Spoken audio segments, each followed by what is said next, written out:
The war chamber of Ascendara Prime was a room built to make anyone standing in it feel small, and it succeeded at this task better than any weapon the Empire had ever designed.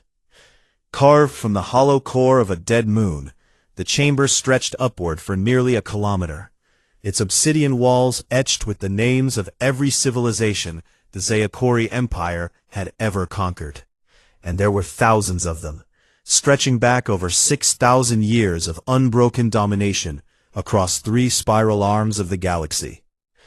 Emperor Vorin XII sat on the golden throne at the far end of the chamber, elevated above everyone else, his pale-scaled face lit by the soft glow of holographic star maps that floated around him like captive galaxies, and he looked bored, which was never a good sign for whoever was about to speak.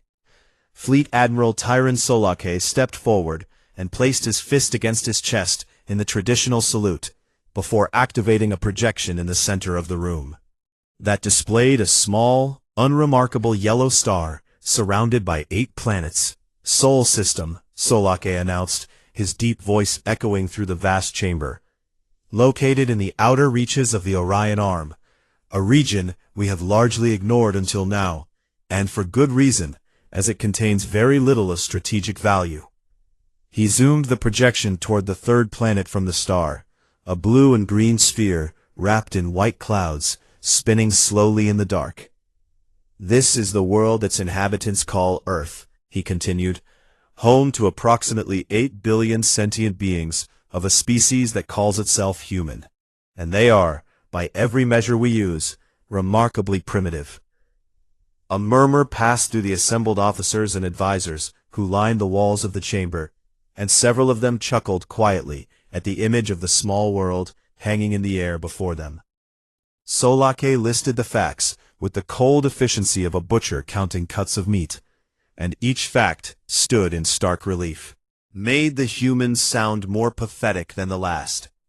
They had no faster-than-light travel, no planetary shields, no orbital defense platforms, no unified government, and no energy weapons of any kind. And they were still burning fossil fuels and arguing among themselves about whether their own climate was changing, which every sensor probe confirmed it obviously was.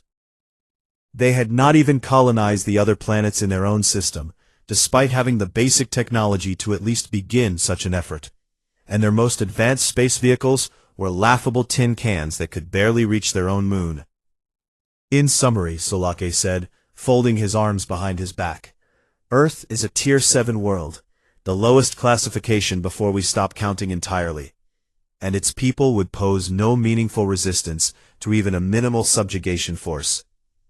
The Emperor leaned forward slightly on his throne, and when he spoke, his voice was quiet, but carried perfectly through the chamber.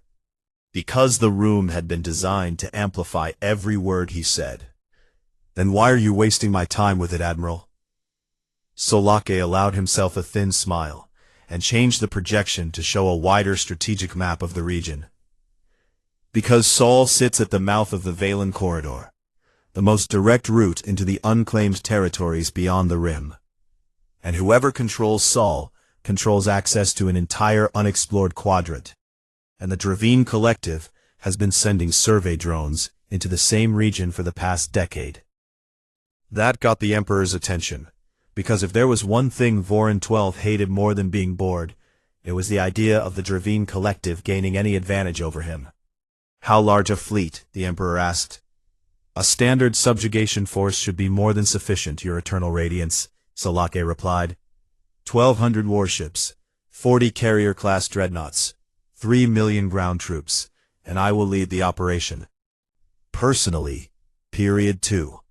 Another murmur rippled through the chamber, this time one of surprise, because Tyron Solak was the most decorated military commander in the Empire, the man who had crushed the Varathi hegemony in 9 days, and personally executed the last king of the Delvari on the steps of his own palace.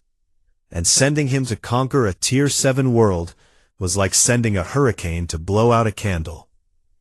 Solak sensed the reaction, and his jaw tightened, because he also knew it was an insult. But the Emperor had given him no significant campaign in over 2 years, and even a pointless mission was better than standing around the capital watching younger officers collect the glory that should have been his. "You will depart within the cycle," the Emperor declared, already losing interest and turning back to his other star maps. "Bring me their surrender, and plant our flag in their soil, and do not make me wait." Solak saluted and turned to leave, and the matter seemed settled. But then a voice spoke from the back of the chamber, thin and hesitant, but somehow audible in the vast space. "If I may, your eternal radiance." Every head turned, and the speaker was a young woman in the gray uniform of the Imperial Intelligence Bureau, her rank insignia marking her as a scholar adjutant, which was barely above an intern in the rigid hierarchy of the Empire. Her name was Mirel Koss, and she looked like she very much wished she had not opened her mouth. But she kept speaking anyway, because the things she had found in the data would not let her stay silent. "I have been analyzing Earth's electromagnetic emissions as part of the pre-invasion intelligence package," she said, her voice steadier now. "And while I agree that they show no advanced military capability, there is something in their transmissions that I cannot explain." Solaki glared at her with the expression of a man who had just found an insect in his drink. "Broadcast constantly," Miriel continued. "Not just communications and data, but stories, music, art, philosophy, and in enormous quantities. Far more than any species at their development level should be producing. And some of it is very strange." "Strange how?" the Emperor asked, though his tone suggested he was humoring her rather than genuinely curious. "They write fiction about their own extinction," Miriel said, and the chamber went slightly quieter. "Constantly, obsessively, in thousands of variations, as if they are rehearsing for it, and they find it entertaining, and some of them actually laugh about it. And our translation matrices have had difficulty processing the psychological profile, because it does not match any known species behavior pattern." The silence lasted for 2 full seconds, which in the war chamber of a Sendara Prime was an eternity. Then Admiral Solake snorted and waved his hand dismissively. "They are primitives, amusing themselves with campfire stories," he said. "It means nothing, and I will not delay a military operation because an analyst finds their entertainment unsettling." The Emperor nodded once, and that was the end of it. Mirel Koss was reassigned to a data processing station on the far side of the capital the next morning, and her report was filed in a classification tier that no one of her rank would ever be able to access again. The fleet assembled in orbit above Ascendara Prime over the following days, 1,200 warships forming a crescent of metal and fire that stretched across the sky like a wound in the stars. And at the center of it all sat the flagship, a massive dreadnought called the Unquestionable Will. And Admiral Solake stood on its bridge and watched the last ships fall into formation. He pulled up the image of Earth one more time on his personal display, that small blue dot hanging in the black. And he studied it the way a predator studies something too small. To be a threat, but too strange to ignore completely. Then he closed the display and gave the order. The fleet folded space and vanished. 1,200 ships, bending reality itself, to cross the galaxy in 18 days, aimed like a spear at a world that did not even know they were coming. Solake settled into his command chair and allowed himself one final thought before the journey consumed his attention. This will not take long. The journey through folded space took 18 days, and Admiral Tyron Solake spent every one of them studying the species he was about to conquer. Because even though he considered the mission beneath him, he was not the kind of man who walked into any situation without knowing everything there was to know. He sat alone in his private quarters aboard the Unquestionable Will, surrounded by floating holographic screens that displayed everything the Empire's long-range probes had gathered about humanity over the past several decades, and the more he read, the more confused he became. Not afraid, never afraid, but genuinely confused, because humans made no sense. They had invented nuclear weapons, powerful enough to destroy their entire civilization, and then they had pointed those weapons at each other, and dared each other to push the button, and somehow they had not pushed it, at least not yet. And instead of dismantling the weapons, they had simply learned to live with them. The constant possibility of their own annihilation, as if it were just another fact of life, like weather or taxes. They fought wars over imaginary lines drawn on maps, over disagreements about which version of their gods was correct, over access to resources they could have shared if they had simply cooperated. And then after the wars ended, they would build monuments to the dead and write poetry about the horror of it all, and then do it again a generation later. They were destroying their own atmosphere, and they knew it, and they argued about it instead of fixing it. And some of them denied it was even happening, despite all their own evidence, and others dedicated their entire lives to trying to stop it, and were largely ignored. Solake leaned back in his chair and rubbed his temples, a habit he had developed over decades of processing tactical information that frustrated him. He had conquered 12 species personally and studied hundreds more, and none of them were like this, because most species at this level of development were either unified under a single government or fractured into small tribes with no global awareness. But humans were somehow both at the same time. Billions of individuals connected by a global communication network who could see each other and talk to each other and still could not agree on anything. They were, by any rational analysis, a species that should have gone extinct long ago, and yet they kept surviving, kept building, kept pushing forward through sheer stubborn refusal to quit, even when everything around them was falling apart. Fascinating and pathetic, Solake muttered to himself, and he closed the screens and went to sleep. Meanwhile, on the planet that the fleet was hurtling toward, life continued in the way it always did on Earth, messy and loud and full of small moments that no galactic empire would ever consider important. In a government research facility on the coast of North Erda, named Helen Vasquez sat on her porch in the cool evening air and looked up at the stars the way she had done every night since she came back from the International Space Station 14 years ago. And she felt something she could not name, a kind of pressure behind her eyes that was not a headache and not anxiety, but something else entirely, as if the universe was holding its breath. She stayed on the porch for a long time that night, before finally going inside. Back in the depths of space, Scholar Adjutant Mirael Quas sat in her tiny office on the data processing station where she had been exiled, and refused to let go of the thing that had been bothering her since she first looked at Earth's transmissions.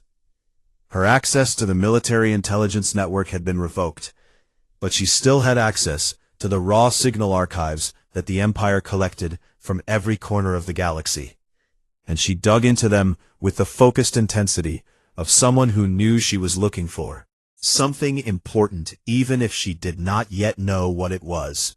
For 11 days, she filtered through the noise, stripping away the human television broadcasts and radio signals and internet traffic layer by layer, peeling back the surface transmissions to see what lay beneath.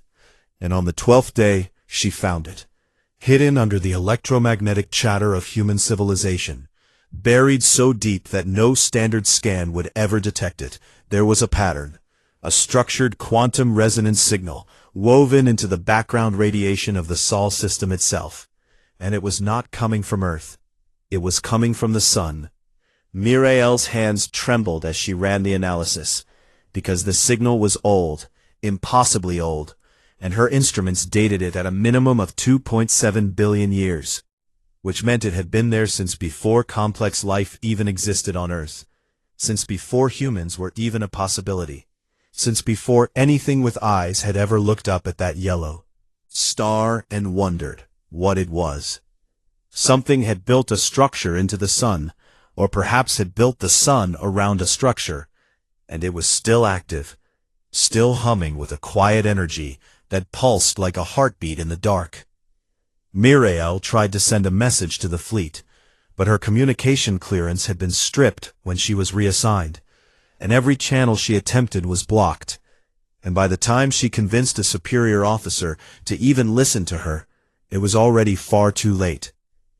The fleet dropped out of folded space at the edge of Sol's heliosphere on the 18th day, exactly on schedule, and 1,200 warships arranged themselves in the crescent and hammer formation that the Imperial Navy had used to subjugate hundreds of worlds, a pattern designed to encircle a planet and cut off any possibility of escape. Sensors swept the system and confirmed everything the probes had reported.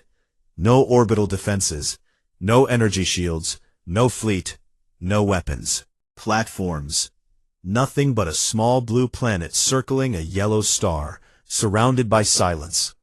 Solake stood on the bridge of the unquestionable will and looked at Earth through the main viewport. And even at this distance, he could see the blue of its oceans and the white swirl of its clouds, and he thought it looked fragile and pretty in the way that small things often do right before they are crushed. "Open a broadcast channel to the planet," he commanded. "All frequencies, all languages, maximum power."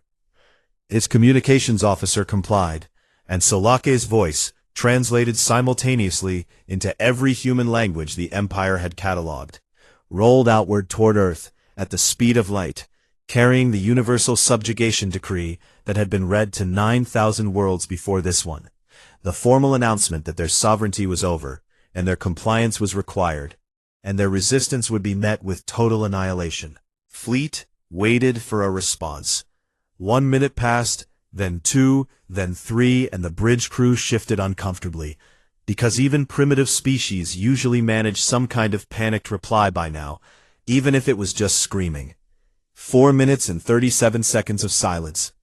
Then every sensor on every ship in the fleet activated simultaneously, not because the crew triggered them, but because the instruments themselves detected something so massive and so sudden that their automatic warning systems overrode all manual controls.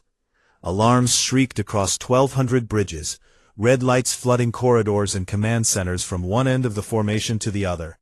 And officers, who had been calmly waiting for the surrender of a primitive world, suddenly found themselves staring at readings that their training had not prepared them for, and their experience could not explain. Solake gripped the arms of his command chair and stared at the tactical display. Had gone completely haywire. Every reading spiking beyond maximum. Every graph climbing off the scale. His tactical officer, a veteran of 30 campaigns who had never once lost her composure under fire, turned to him with a face that had gone the color of ash. "Admiral," she whispered, and her voice cracked on the word. "The sun just moved." The sun did not actually move. But what it did was worse, because something inside it woke up. Deep within the core of that ordinary yellow star, buried beneath layers of hydrogen and helium and plasma that burned at 15 million degrees, a structure that had been sleeping for nearly 3 billion years received a signal and responded to it the way a guard dog responds to a stranger stepping onto its master's property. It did not think. It did not evaluate, it did not negotiate, or warn, or give a second chance, because it had not been built for any of those things. It had been built for one purpose, and one purpose only, and it executed that purpose with a precision that made every weapon the Zael-Kori Empire had ever created look like a child throwing rocks. The first thing that happened was invisible. The heliosphere, the massive bubble of solar wind that surrounded the entire Sol system and extended billions of kilometers in every direction, contracted, not slowly the way natural stellar phenomena shift over centuries, but all at once, in a single instant, pulling inward like a living thing drawing a breath. And then it reshaped itself around the fleet. Admiral Solake felt it before his instruments could tell him what was happening. A sensation like the air pressure changing in a sealed room. A tightness in his chest that had nothing to do with fear and everything to do with physics. because the space around his ship was being altered at a fundamental level. "Report," he barked, but his tactical officer was already shaking her head because her screens were showing data that did not correspond to anything in the Imperial Navy's database. The space-time metric around every ship in the fleet had changed, the very fabric of reality bending and folding in ways that should not have been possible without equipment the size of a planet.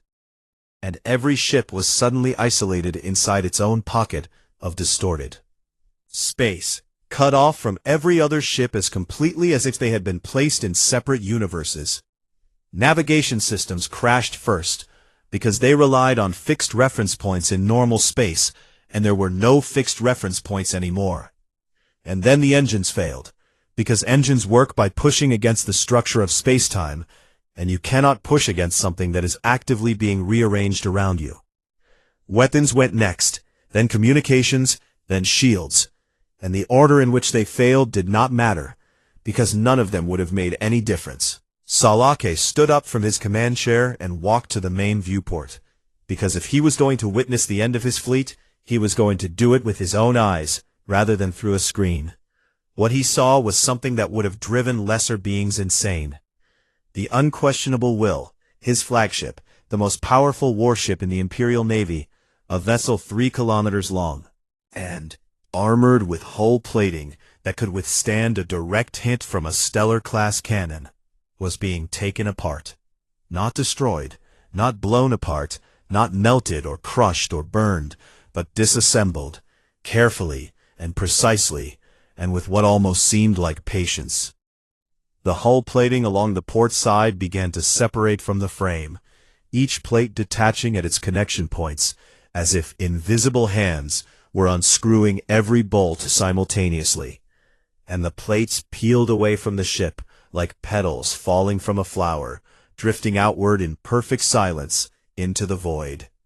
Beneath the armor, the secondary hull did the same thing, layer after layer of metal and composite and energy-resistant material gently pulling apart and floating away, and through the gaps, Solake could see the interior of his own ship exposed to space, corridors and chambers and engine rooms opening like a diagram in a military textbook.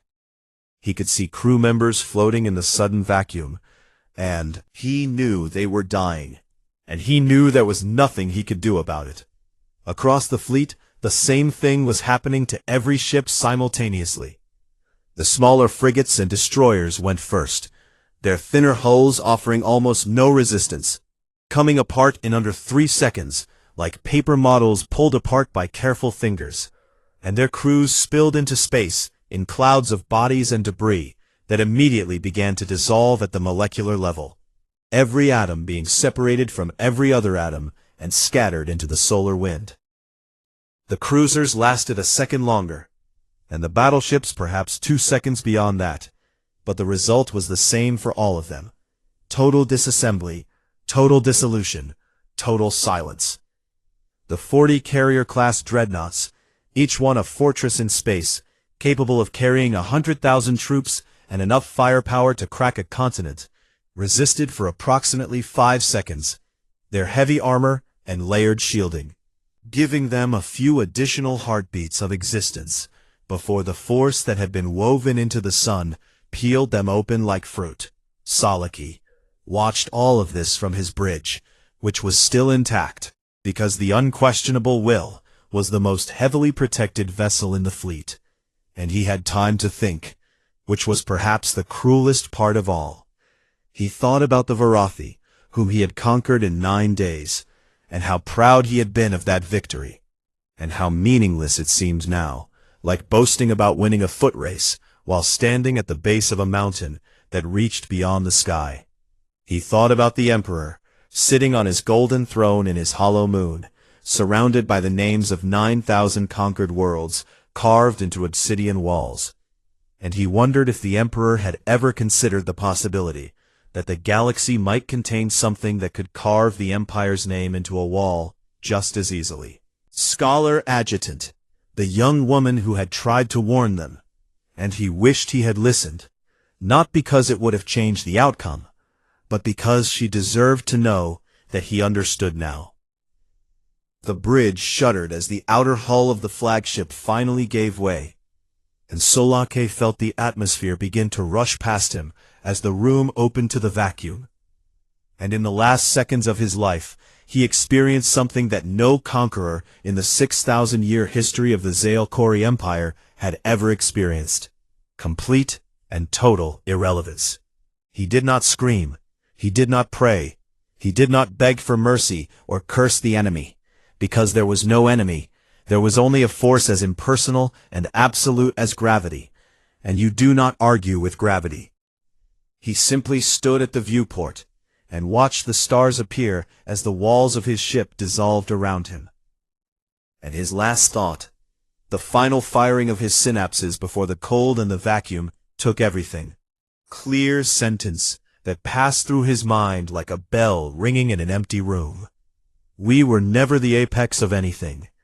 8 seconds after the structure in the sun activated, the fleet was gone. Not destroyed in the way that word is normally used, because destruction implies wreckage and debris fields and the scattered remains of things that used to exist, and there was none of that. Every atom of every ship and every soldier had been accounted for and dispersed into the solar wind with a precision that suggested the force responsible considered leaving a mess to be beneath its dignity. 1,200 warships, 40 dreadnoughts, 3 million soldiers, the pride of the most powerful military force in 3 spiral arms of the galaxy, reduced to nothing in the time it takes a human heart to beat 8 times. The space where the fleet had been was clean and empty and quiet, as if nothing had ever been there at all. But not completely empty.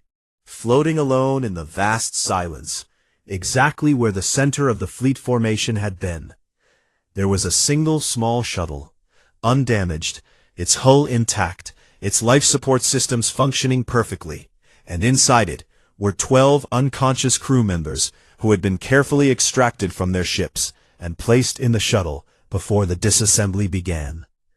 12 out of 3 million, chosen for no reason that anyone would ever be able to determine, kept alive with the same effortless precision that had killed everyone else. Among them was a junior officer named Lieutenant Kalen Dreth, who had been stationed at a sensor console on one of the cruisers, and who had seen the readings in the first fraction of a second before everything went dark, and who would carry those readings in her memory for the rest of her life, like a scar that would never heal. The shuttle's autopilot activated on its own and began calculating a course back to Imperial space, and the 12 survivors slept and dreamed, and did not yet know that they were the only witnesses to the most one-sided encounter in the history of the galaxy. On Earth, nothing happened. That was the most remarkable part of all, because the destruction of an invasion fleet by a weapon built into a star should have been the kind of event that shook a world to its foundations. But the people of Earth never felt a thing. In Norway, Dr. Anja Lindgren watched the strange gravitational ripple on her instruments flatten out and disappear, and she noted it in her log and assumed it had been a sensor glitch all along. In Lagos, Emeka was asleep in his bed with his phone still in his hand, the screen showing the alien meme he had posted 12 hours ago, which had gotten 400 likes, and he smiled in his sleep. In Montana, Helen Vasquez, the retired astronaut, stood up from her porch chair, looked at the stars one more time, felt the strange pressure behind her eyes. Finally released like a breath she had been holding without knowing it, and went inside to make coffee, because it was late and she could not sleep anyway. The sun shone on, quiet and steady, the way it had shone for 5 billion years, and the structure inside it settled back into its long sleep, patient and ancient, and utterly indifferent to the fleet it had just erased from existence. The garden was safe. The gardener had done its work, and no one on Earth needed to know. The shuttle carrying the 12 survivors drifted out of the Sol system on autopilot, crossed the heliosphere without incident, and then engaged its fold space drive on a course that would bring it back to Imperial territory in 23 days. During those 23 days, the 12 unconscious crew members slowly woke up one by one, in the cramped interior of a vessel designed to hold 6. And they stared at each other with the hollow eyes of people who had seen something that their minds refused to fully accept. None of them spoke for the first 2 days. When the shuttle finally arrived at the Imperial border station of HFY War, it was flagged immediately, because it was broadcasting the identification codes of a fleet that was supposed to be in the middle of conquering a primitive world on the other side of the galaxy. And a single shuttle returning alone from a 1,200-ship operation was not something that happened in the normal course of Imperial. Military affairs. The station commander brought the shuttle in and opened it and found 12 trembling officers sitting in silence. And when he asked them where the rest of the fleet was, the most senior among them, a navigation lieutenant named Kaylin Dreth, looked at him with eyes that seemed much older than her face, and said 4 words: "There is no fleet." The news reached Ascendara Prime within hours, transmitted on the highest priority military channel, encrypted at a level that only the Emperor and his inner circle could access, and it arrived in the war chamber like a bomb going off in a cathedral.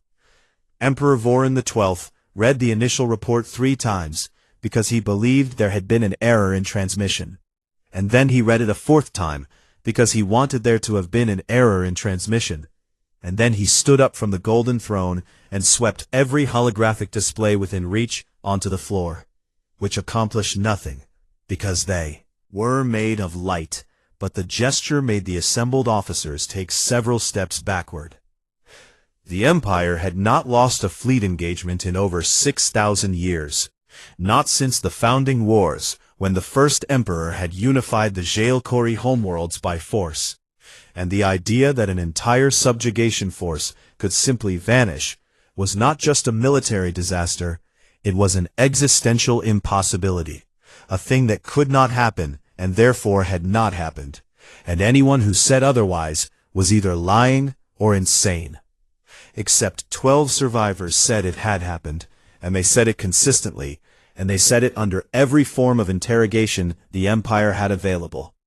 The 12 were brought to Ascendara Prime under heavy guard and placed in a secure facility beneath the Imperial Intelligence Bureau, and for the next 9 days they were questioned separately and together, gently and harshly, with truth verification technology and without it, and their stories never changed, because the truth does not need to be remembered. Only lies do. Lieutenant Kaylin Dreth gave the most detailed testimony because she had been at a sensor station when the event began, and she had seen the readings in that first fraction of a second before her instruments overloaded and everything went dark. She sat across a metal table from a panel of senior intelligence officers, and she spoke in a flat, steady voice that sounded like someone reading a weather report about the end of the world. The energy signature did not match any known weapon type, she said.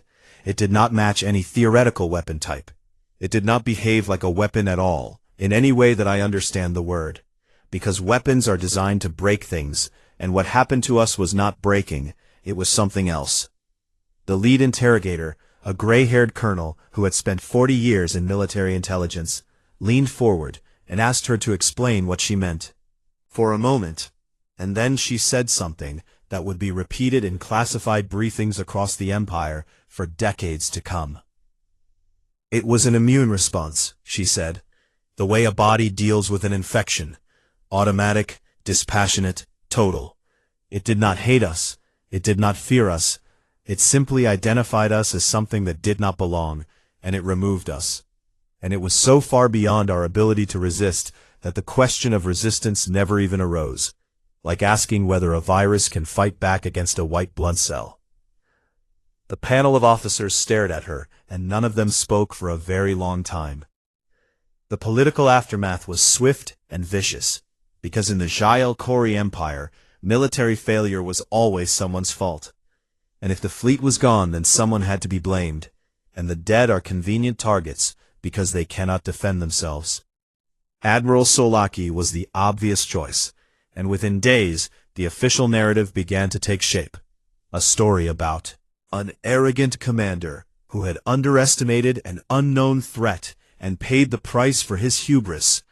And this story was useful because it implied the failure was personal rather than systemic, a single man's mistake rather than evidence that the Empire had encountered something beyond its comprehension. But, behind closed doors, in the sealed chambers where the real decisions were made, the Emperor and his war council knew the truth was far more terrifying than one admiral's arrogance. Emperor Voron XII ordered the assembly of the Second Fleet, 10 times the size of the first, 12,000 warships, 400 dreadnoughts, and 30 million ground troops, the largest military force the Empire had gathered in a single operation in over 1,000 years, and he wanted it ready within 60 days. The War Council debated furiously, the Hawks demanding immediate overwhelming retaliation, and the moderates urging caution, and the arguments echoed through the sealed chambers, day after day, until the walls themselves seemed tired of listening. And then Scholar Adjutant Muriel Quas was finally given an audience. She had been requesting one since the news broke, sending formal petitions through every channel available to her, and she had been ignored repeatedly because she was junior and had been reassigned in disgrace. But the intelligence officers who had interrogated the 12 survivors remembered her name from the pre-invasion briefing, the young analyst who had warned them about something strange in Earth's transmissions, and they pulled strings to get her into the room. Muriel stood before the War Council, a small woman in a gray uniform, surrounded by the most powerful military leaders in 3 spiral arms of the galaxy, and she was terrified, but she spoke anyway, because the data demanded it. The quantum resonance signal I detected in the Sol system predates human civilization, she began, and the room went quiet. Complex life on Earth. It predates multicellular organisms. It is approximately 2.7 billion years old, which means it was placed there when Earth was nothing but a ball of rock and water and single-celled organisms floating in a warm ocean. She let that sink in before continuing. Whatever destroyed our fleet was not built by humans, she said. Humans do not know it exists. They have never detected it. They have no ability to control it or communicate with it. They are not the weapon. The War Council members exchanged glances, and the Emperor leaned forward on his throne. Then what are they? He asked. Muriel took a breath. They are what the weapon is protecting. The room erupted in arguments, some officers calling her theory absurd and others demanding to know more, and the Emperor silenced them all with a raised hand and told her to continue. Muriel laid out her analysis, showing the data on holographic displays that filled the chamber with light, the quantum signatures, the energy patterns, the mathematical structures hidden inside the sun that no natural process could have produced. And the picture she painted was one that made every person in the room feel very small. Something had visited Sol system nearly 3 billion years ago. Something with technology so advanced that it could weave a defensive structure into the magnetic field of a star. And it had looked at that small rocky planet orbiting in the habitable zone, and it had seen something worth protecting. And it had built a guardian and left it there and gone away. And the guardian had waited patiently for 3 billion years for something to threaten its charge. The fleet had been the first thing in 3 billion years to trigger it. Muriel finished her presentation and stood in the silence that followed, and then she asked the question that no one in the room wanted to hear. "We have conquered 9,000 worlds," she said, and her voice was quiet, but it carried to every corner of the chamber. "We believed we were the greatest power in this galaxy, but ask yourselves this. If something had the ability to build a weapon into a star, why did it only protect one small planet? What is so important about Earth that a god chose to stand guard over it for 3 billion years? And what will that god do if we go back?" No one answered her. No one could. Emperor Voron XII did not sleep for 3 days after Muriel Koss delivered her presentation to the War Council, and the servants who attended him reported that he spent those 3 days alone in his private chambers, staring at a holographic projection of the Sol system that he had ordered displayed at full scale, the yellow star at its center, burning softly in the darkness of the room, while the small blue planet circled it in its slow, eternal orbit. On the morning of the fourth day, he summoned the full War Council, and when they assembled in the great chamber, they found him already seated on the golden throne. And for the first time in anyone's memory, the Emperor of the Zael Kori looked tired. He looked old. He looked like a man who had spent 3 days staring at the face of something so much larger than himself that it had burned away the illusion he had carried his entire life. The illusion that he and his empire were the biggest thing in the room. "Will be no second fleet," he said, and his voice was quiet in a way that demanded absolute silence from everyone else. The hawks on the council began to object, their voices rising in outrage and wounded pride. Because the Empire did not retreat, the Empire did not acknowledge defeat. The Empire had never once in 6,000 years turned away from a world it intended to conquer. And to do so now would be a sign of weakness that every rival civilization in the galaxy would exploit. Vorin let them talk for exactly 30 seconds, and then he spoke again. And this time, his voice carried the weight of a man who had made a decision that would define the rest of his reign. "I am not retreating," he said. "I am choosing not to put my hand back into the fire that already burned it off. And if any of you believe that makes me weak, you are welcome to take your own fleet to Sol and find out what happens. And I will attend your memorial service afterward." Volunteered. The Emperor then issued what would become the most significant decree of his reign, a document that historians in later centuries would call the Sol Exclusion Decree, though those who understood its true implications simply called it the Quarantine. Sol's system was declared forbidden space, permanently and absolutely, with no exceptions under any circumstances, and the exclusion zone extended 50 light-years in every direction from the sun, a sphere of emptiness that no Imperial vessel was permitted to enter for any reason. All records of Earth and its inhabitants were sealed at the highest classification tier, accessible only to the Emperor and a handful of senior intelligence officials, and anyone who possessed unauthorized knowledge of the failed invasion would be dealt with in the quiet, permanent way that empires deal with inconvenient truths. The official story was crafted with the same precision the Empire applied to all its propaganda, was simple and boring enough that no one would question it too deeply. Fleet Admiral Tyron Solaki, hero of the Varathi campaign and loyal servant of the throne, had been lost along with his fleet in a navigational anomaly in an uncharted region of the Orion Arm, a tragic accident caused by unstable fold space conditions in a poorly mapped sector, and a memorial would be erected in his honor on the Avenue of Heroes in the capital. His family received full honors. His name was added to the wall of the war chamber alongside the names of other fallen commanders, and the truth of how he died was sealed in a vault beneath the Imperial Palace, where it would sit in darkness until the Empire itself crumbled to dust. Lieutenant Kalen Dreth and the 11 other survivors were quietly discharged from military service, with full pensions, and a very clear understanding that if they ever spoke publicly about what they had witnessed, their pensions would be the least of the things they would lose. Dreth accepted the terms without argument, because she had seen what she had seen, and she knew that no one would believe her anyway. And she moved to a small colony world on the outer edge of Imperial space, where the nights were long and the stars were thick, and she could sit in the dark and think about what had happened without anyone bothering her. She began writing a private journal, not for publication, not for anyone's eyes but her own, just a record of the truth set down in ink on paper, because she needed it to exist somewhere outside her own head. On the first page, she wrote a single passage that she returned to often in the years that followed. "We thought we were lions walking into a field of sheep. We did not realize the field was a garden, and the gardener was home."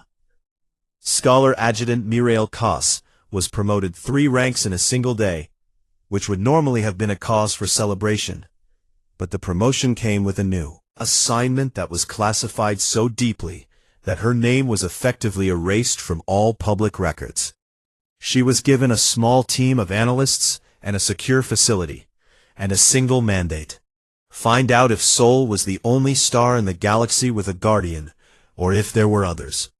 She threw herself into the work with the obsessive focus that had gotten her into trouble in the first place, and within 6 months she had her answer. And the answer was worse than anyone had expected. There were others, scattered across the galaxy, hidden in the background radiation of seemingly ordinary star systems. There were quantum resonance signatures, similar to the one she had found in Sol, faint and dormant and ancient, dozens of them, perhaps hundreds, each one potentially marking a star that had been seeded with the same kind of defensive structure that had erased the Imperial fleet in 8 seconds. Some of them were in systems the Empire had already mapped and classified as empty or uninteresting, systems that had been passed over during the Great Expansion because they contained no habitable planets or useful resources. And Miriel wondered now if that apparent emptiness was itself a form of camouflage. She reported her findings to the Emperor in a private audience, just the 2 of them, in his chambers, with the holographic star map floating between them. And when she was finished, Vorin 12 sat in silence for a long time. Then he asked her to mark every system with a confirmed or suspected guardian signature on the Imperial expansion map. And when she did, the map changed in a way that made the Emperor close his eyes. The marked systems formed a pattern, a rough boundary, a perimeter that enclosed certain regions of the galaxy and left others open. And the regions that the Empire had expanded into over 6,000 years of conquest were all on the open side of that boundary. They had never been expanding freely, expanding into the space they were allowed to have. The Empire, with all its power and all its pride, had been living inside a cage for 6,000 years and had never noticed the bars.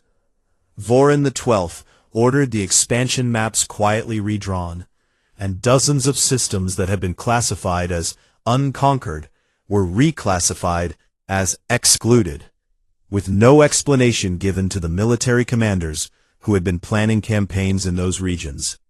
The Empire did not shrink, not exactly, but it stopped growing in certain directions, and the officers and governors who noticed the change were told it was a strategic reallocation of resources, and most of them accepted this because it was easier than asking questions that might have uncomfortable answers.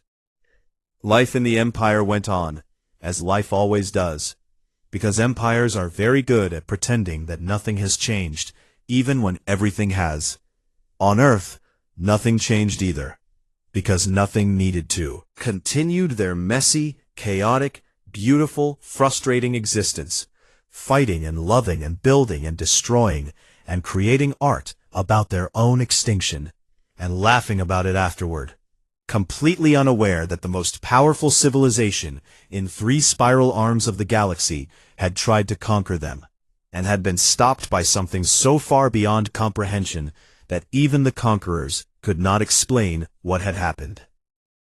Dr. Anja Lindgren in Norway published a paper about the anomalous gravitational reading she had detected, and it was cited twice and then forgotten. Emeka in Lagos graduated from school and got a job at a tech company, and still made memes about aliens on the weekends, and his friends still laughed at them.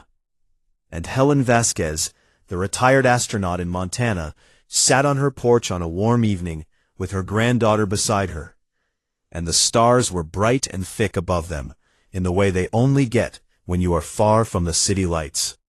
Granddaughter was 12 years old and full of questions about everything, the way 12-year-olds are, and she leaned against her grandmother's shoulder and looked up at the sky and asked the question that humans have been asking since the first one of them looked up at the night and wondered, "Grandma, do you think anyone is out there?" Helen Vasquez looked at the stars, and she thought about the years she had spent above the atmosphere, floating in the silence of orbit, looking down at the Earth and out at the universe. And she remembered the strange feeling she had experienced a few months ago, the pressure behind her eyes, the sense that something enormous had happened just beyond the edge of her awareness. She smiled and put her arm around her granddaughter.